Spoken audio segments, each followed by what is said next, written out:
Hello, আমি সঞ্জু।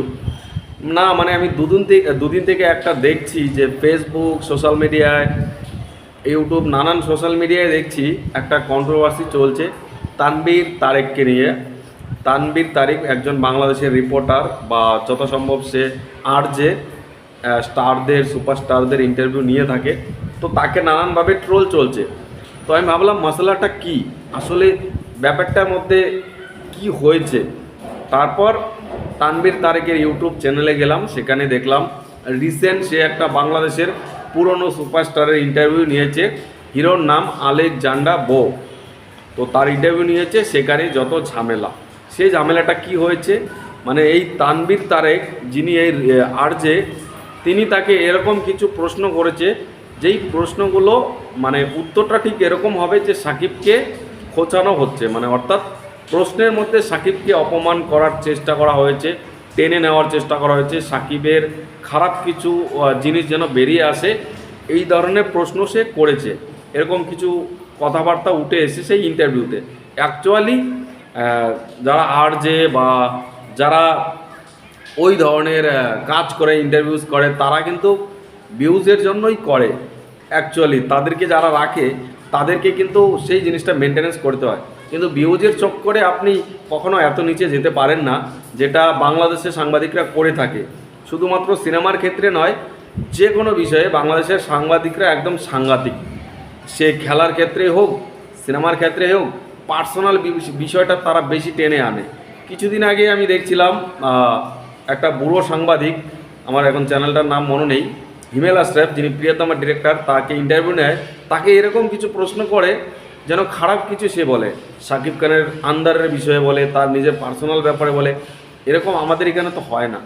না মানে ইন্টারভিউ নিচ্ছেন তার কাজের ক্ষেত্রে করুন, তার আপকামিং কাজ কী আসছে, তার আগের কাজ কীরকম হয়েছে, তার সিনেমা কীরকম বিজনেস করছে, বা এখন সে সিনেমা কবে করবে, সে কেন করছে না, এইসব তার কাজের বিষয়ে বলুন, পরবর্তী প্ল্যান কি, বাংলা সিনেমা নিয়ে কী ভাবছে, এইসব প্রশ্ন হওয়া উচিত। টেকনিশিয়ান কীরকম হবে, ভালো ক্যামেরা কীভাবে ইউজ করা যায়, কীভাবে আরও বেশি সিনেমা ইন্ডাস্ট্রিকে উন্নতি করা যায়, এই ধরনের প্রশ্ন না হয়ে তারা পার্সোনাল প্রশ্ন করবে।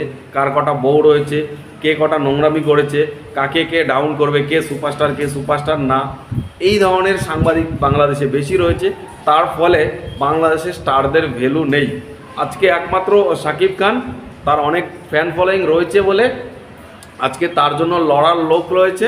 মানে শাকিব খানকে কেউ নিচু করে কথা বললে সাকিবের ফ্যান ফলোয়িং রয়েছে, তারা অ্যাটাক করে, তারপর সেই যারা অপমান করে তারা হয়তো ক্ষমা চাইতে বাধ্য হয়, না হলে কিছুদিনের জন্য তারা সোশ্যাল মিডিয়া থেকে আউট হয়ে যায়। কিন্তু এই জিনিসটাই অন্য স্টারদের ক্ষেত্রে খাটে না। মানে শাকিব খান ছাড়া যারা বাংলাদেশে অন্য হিরো রয়েছে, তাদেরকে ওই সব ইন্টারভিউতে নিয়ে ধামাকা ধুয়ে দিচ্ছে, পার্সোনাল বিষয়ে অপমান করছে, বাট তাদের ফ্যান ফলোয়িং নেই, তাই তাদেরটা মশলাদার খবর হয়ে যাচ্ছে। এমনকি ক্রিকেটেও সাকিব আল হাসান থেকে শুরু করে আরও বাংলাদেশের অনেক খেলোয়াড় রয়েছে, ভালো খারাপ তাদের পারফরম্যান্স হতেই পারে। যখন তারা ক্রিকেট খেলতে যায়, তারা কি চায় যে আমি খারাপ খেলে আসি? তারা তো চাইবেই ভালো খেলার, বাট খেলতে গিয়ে ভালো মন্দ দুটোই হয়। কিন্তু বাংলাদেশে দেখুন, খারাপ খেলে আসলে সাংবাদিকরা কী ধরনের তুলোধনা করে, তার 14 গোষ্ঠী উদ্ধার করে দেয়। আমাদের এখানে এরকম না। বিরাট কোহলি কোনোদিন শূন্যতে আউট হচ্ছে, কোনোদিন সেঞ্চুরি করছে, কিন্তু এই ধরনের হ্যাঁ একটা আলোচনা সমালোচনা হতে পারে, কিন্তু তার ফ্যামিলি নিয়ে তাকে টার্গেট করে এই ধরনের নোংরামো সমালোচনা বাংলাদেশে সাংবাদিকরা করে থাকে। তাই বাংলাদেশের সাংবাদিকরা সাংঘাতিক, এদের সাথে ভাই লাগা যাবে না, এদের চাপা অনেক। যাই হোক, মেন বিষয় যেটা হলো সেটা হলো তানভীর তারেক এরকম খোঁচাবার্তা কথা বলেছে, এবং আলেকজান্ডার বো, তার সম্বন্ধে আমি কিছু রিসার্চ করলাম যে আসলেই সে কত বড় সুপারস্টার ছিলেন।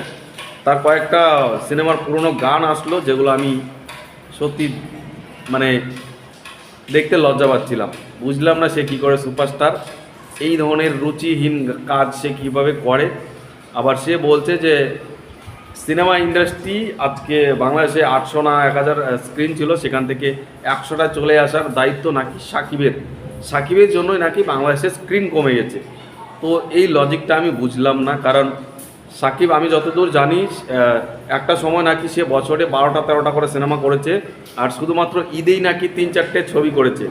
হতে পারে সিনেমা খারাপ, কারণ বাংলাদেশে যদি ডিরেক্টর ভালো না থাকে হিরোরা কী করবে, তাই না? লেখক ভালো না থাকলে হিরোরা কী করবে? বাট তারপরও সাকিবের সিনেমা নাকি বিজনেস করেছে এবং সাকিব নাকি একাই ইন্ডাস্ট্রিকে টেনে নিয়ে এসেছে। আমরাও ম্যাক্সিমাম 4-5 বছর ধরে সাকিবকে লক্ষ্য করছি, দেখি যে সাকিবের সিনেমা আসলে একটা উৎসব হয় বাংলাদেশে, বাট আদারওয়াইজ অন্য হিরোর সিনেমা আসলে হয় না। তো বেচারার সিনেমা তো চলছে, বেচারা তো নিজের ইচ্ছের বাইরে গিয়ে অনেক কাজ করেছে, তাহলে সে কিভাবে সিনেমা হলকে ধ্বংস করলো আমি বুঝলাম না।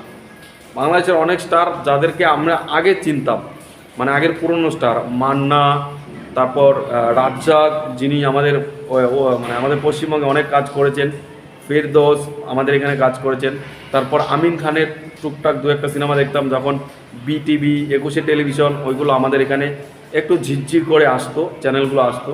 আরও বেশ কয়েকজনকে চিনতাম, বাট এখন শুধুমাত্র শাকিব খানকে চেনা হয়, আর অন্য হিরোরা সিনেমা করে কিনা যায় না।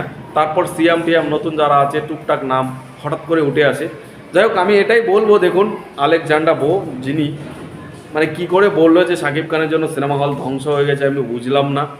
আর শাকিব তো দেখছি এখন ভালো সিনেমা করছে, আমাদের ইন্ডিয়ার সঙ্গে কোলাবরেট করে বড় সিনেমা করছে, তো আমার মনে হয় তাকে সম্মানটা দেওয়া উচিত। সে বাংলাদেশের সিনেমা ইন্ডাস্ট্রিকে উঠিয়ে নিয়ে যাচ্ছে। আমার মনে হয় শাকিব খান যদি এই মুহূর্তে বাংলাদেশে সিনেমা করা বন্ধ করে দেয়, বাংলাদেশের সিনেমা ইন্ডাস্ট্রি বলে কিছু থাকবে না। এমনটা আমাদের এখানেও দেবজিৎ ছাড়া ইন্ডাস্ট্রি এখন বর্তমানে অচল, বাকিদের নিয়ে এরকম নাচানাচি হয় না। তো কেন বলেছে আমি জানি না, বাকি আপনাদের কি মতামত কমেন্টে জানান। আর আলেকজান্ডার বো বো বো আবার কেমন নাম, যাই হোক বো, আলেকজান্ডার বো, তার কীরকম স্টার, তার স্টারডাম কীরকম ছিল একটু কমেন্টে জানাবেন। আর এটুকু বলার ছিল, টাটা।